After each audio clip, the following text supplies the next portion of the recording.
বিশ্বের অনেক স্ট্রাইকার ফুটবলারদের মতো পেশিবহুল চেহারা নয়, লিকলিকে গড়ন, বড় কান, গোল গোল চোখ, বরাবরই এমনই ছিলেন তিনি। কিন্তু মাঠে নামলে উইং ধরে বল পায়ে তার ভো দৌড়, গোল করা এবং গোল করানোর দক্ষতা চোখ জুড়ায়নি এমন সমর্থক পাওয়াও কষ্টসাধ্য। গোল করবার পর বুকের কাছে আঙ্গুলগুলো দিয়ে হৃদয়েকে দৌড় দেন তিনি, যা কিনা আক্ষরিক অর্থে এটি প্রমাণ করে তিনি আলবিসেলেস্তেদের অন্যতম হৃৎস্পন্দন। তিনি আর কেউ নন, অ্যাঞ্জেল ডি মারিয়া। 2008 অলিম্পিকের পর থেকেই এই ডি মারিয়া মেসিদের আগের দিনগুলো ছিল পুরোপুরি হতাশার।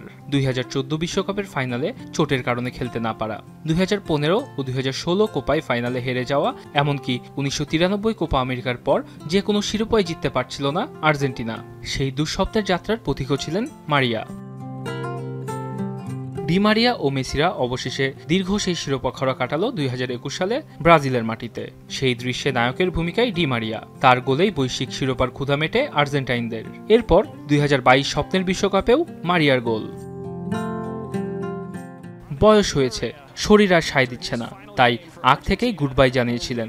বিদায়ের মঞ্চটি নির্ধারিতই ছিল, আর সেখানেই তার সতীর্থরা হতাশ করেনি। চোট পেয়ে মেসি যখন মাঠ ছেড়ে ডাগ আউটে গিয়েছে, অধিনায়কত্বের বাহুবন্ধনীটি দিয়েছেন শেষ ম্যাচ খেলতে নামা বন্ধু ডি মারিয়ার কাছেই। আর বাহুবন্ধনী হাতে নিয়েই শিরোপা নির্ধারণী গোল হতে দেখেছেন মাঠে। দৌড়ে গিয়ে জড়িয়ে ধরেছেন বাল্যবন্ধু মেসিকে। মেসির সাথে তার বন্ধনটা যেন আত্মিক। আকাশী নীল জার্সিতে লিওনেল মেসি ও অ্যাঞ্জেল ডি মারিয়ার ক্যারিয়ার প্রায় একই সময়ে শুরু। দুজনের ক্যারিয়ারের আক্ষেপের পাল্লাও ছিল সমান ভারী।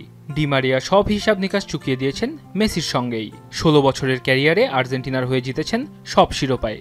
জাতীয় দলের হয়ে জিতেছেন অলিম্পিক স্বর্ণ, কোপা আমেরিকা, বিশ্বকাপ ও ফিনালিসিমা। করেছেন শিরোপা নির্ধারণী সকল ম্যাচেও গোল। তাই এই মারিয়ার অপ্রাপ্তির কিছু নেই।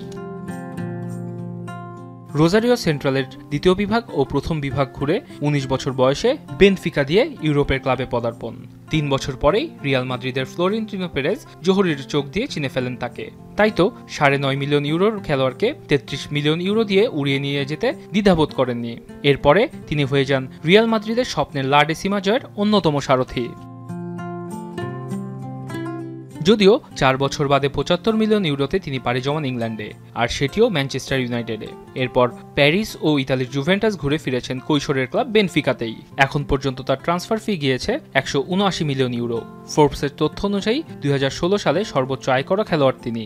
16 বছরের ক্যারিয়ারে আর্জেন্টিনার হয়ে 145টি ম্যাচ খেলেছেন ডি মারিয়া, গোল করেছেন 31টি। এর মধ্যে 3টি গোল লেখা থাকবে ইতিহাসের পাতায়। 2021 সালে কোপা আমেরিকার ফাইনালে তার একমাত্র গোলে শিরোপা জিতেছিল আর্জেন্টিনা। এরপর 2022 সালে ফিনালিসিমা আর 2022 কাতার বিশ্বকাপের ফাইনালেও করেছেন গোল।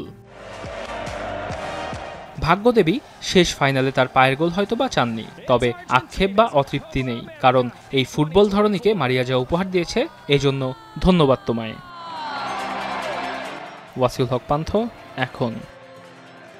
250টিরও বেশি ডিজাইন অপশন নিয়ে ওয়ালটন স্মার্ট ফ্রিজ, বোঝে আপনার প্রয়োজন।